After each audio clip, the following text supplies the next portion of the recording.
Well, welcome to Fill the Stage. My name is Daniel Dignan. I'm with a very good friend, Dr. Joe Henriques. He is a life coach and a lifelong educator. We're talking about opportunities for high school students. So last time we talked about how to prepare for opportunities. In this video, we want to talk about how a high school student can identify a job or a career or a vocational opportunity. So you have grandkids. How do you advise them in terms of how one can identify the right opportunity? Mm-hmm. Well, the same way that I told my kids, same thing. Same.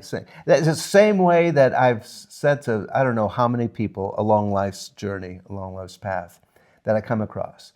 Ask yourself the question: what are you naturally good at doing, so that you don't even need to think about it? You just like doing it. You think about that for a while.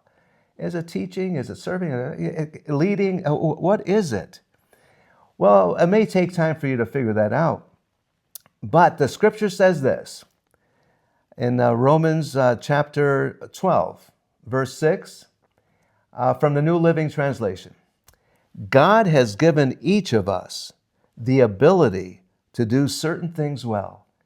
Isn't that an awesome truth in scripture?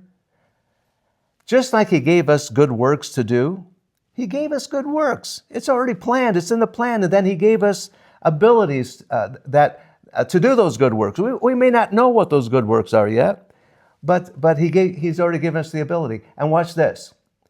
The verse or so right before it says this: God has given us a measure of faith to go along with that ability.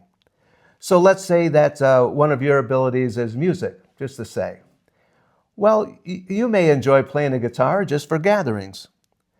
But if you have a measure of faith plus the ability, then you can see yourself in a different setting, a larger setting before. So I just want to encourage us here to say that God's already taken care of this. Ask yourself, what am I good at doing, naturally good at doing? Steve Jobs said this, which is sort of similar. He said, don't do what you love doing.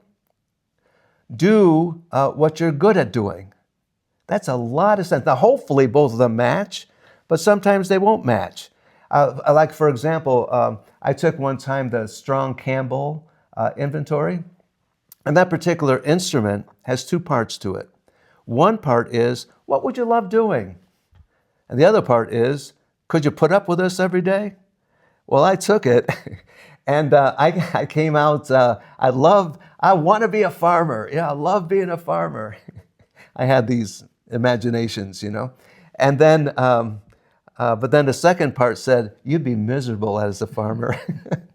Every day. Doing it every day. Doing it every single day. I go out there in the field once in my lifetime, yeah. But, and that's an important thing to know. But I came out high in my interest in military, in my interest in religion. So it made all the sense in the world that I was a military chaplain. Just fit right in with that. Another instrument that I recommend is the Myers-Briggs type indicator.